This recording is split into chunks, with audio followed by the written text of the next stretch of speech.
சாம்பார் சாதம் இப்படி வச்சோம்னா, இதுக்கு சைடிஷ்ஷே தேவைப்படாதுங்க. சாம்பார் சாதத்த வச்சு மட்டும் சாப்பிட்றலாம். அவ்வளோ டேஸ்ட்டா இருக்கும். அதுக்கு கொஞ்சமா எண்ணெய் சேர்த்துட்டு, கடுகு, சீரகம், பூண்டு, பச்சை மிளகா, அப்புறம் சாம்பார் வெங்காயம். சாம்பார் வெங்காயம்னா சின்ன வெங்காயம் தான் நம்ம எடுக்கணும். அதான் சாம்பார் சாதம் பார்த்தீங்கன்னா, நல்லா டேஸ்ட்டா வரும். முடிஞ்ச அளவுக்கு சாம்பார் சாதம் பண்ணீங்கன்னா, இந்த மாரி சின்ன வெங்காயம் எடுத்து பண்ணி பாருங்க. அதோட டேஸ்ட்டே வேறு லெவல்ல இருக்கும். அதோடயே கொஞ்சமா கருவேப்பில, ஒரு 6 முந்திரி சேர்த்து லைட்டா வதங்கி வரட்டும். அதுக்கப்புறம் தக்காளி சேர்த்துக்கலாம். ரொம்ப வதங்கி வரணும்னு அவசியம் கிடையாது. 2 தக்காளிய சின்ன சின்னதா கட் பண்ணி வச்சுருக்கோம். அது கூடயே கொஞ்சம் உப்பு, அப்புறம் பெருங்காயத்தூள் இதெல்லாம் சேர்த்து நல்லா வதக்கி விட்டுறலாம். இதுக்கு காய்கறின்னு பார்த்தீங்கன்னா, நம்ம பீன்ஸு, கேரட்டு, கத்திரிக்காய் இது மட்டும் தான் இங்கே எடுத்துருக்கோம். வேணும்னா அவரைக்காய், முருங்கக்காய் இந்த மாதிரி எக்ஸ்ட்ரா கூட நம்ம காய்கறி சேர்த்து செஞ்சால் கூட டேஸ்ட்டு சூப்பராக தான் இருக்கும். நம்ம இன்றைக்கி இந்த 3 காய்கறி மட்டும்தான் எடுத்துருக்கோம். தக்காளி நல்லா வதங்கி வந்த உடனே நம்ம பார்த்தீங்கன்னா, இப்போ காய்கறியை சேர்த்துக்கலாம். காய்கறியோட பச்சை வாசனை போகிற அளவுக்கு அதை எப்போயுமே வதக்கி விட்டுறணும். இப்போ நம்ம ஒரு காயாக சேர்த்துக்கலாம்.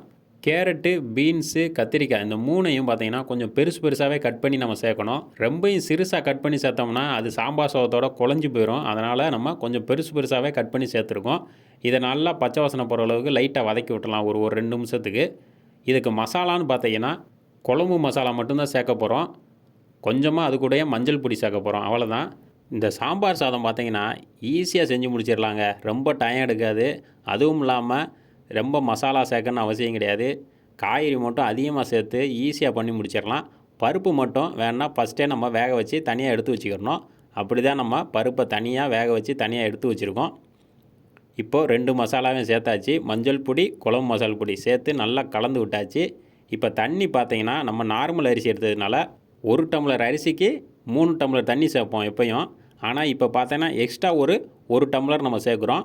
ஏன்னா நல்லா சாம்பார் சாதம் வந்து நல்லா குழஞ்சி வரணும். அதுக்காக தான்.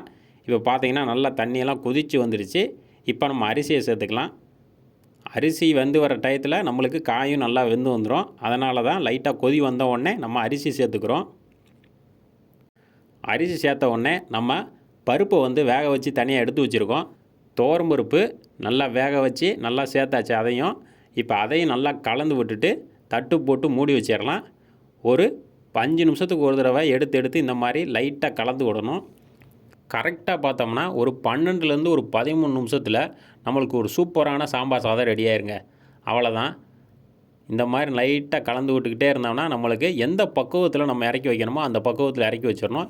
லாஸ்ட்டாக பார்த்தீங்கன்னா கொத்தமல்லி தழை அப்படியே தூவி விட்டு நல்லா கலந்து விட்டுறணும். அவ்வளோதான். நம்மளுக்கு வந்து ஒரு சூப்பரான சாம்பார் சாதம் ரெடி ஆயிடுச்சு. பார்த்தீங்கன்னா தெரியும். அரிசியெல்லாம் நல்லா குழஞ்சி எப்படி வந்திருக்கு பாருங்கள். நல்லா சுட சுட போட்டு சாப்பிட்டோம்னா டேஸ்ட்டு பார்த்தீங்கன்னா அவ்வளோ சூப்பராக இருக்கும். இந்த மாதிரி ஈஸியான ரெசிபியெல்லாம் வேணும்னா நம்ம சேனலை சப்ஸ்கிரைப் பண்ணி வச்சுக்கோங்க. லைக் பட்டனை தட்டி விடுங்க.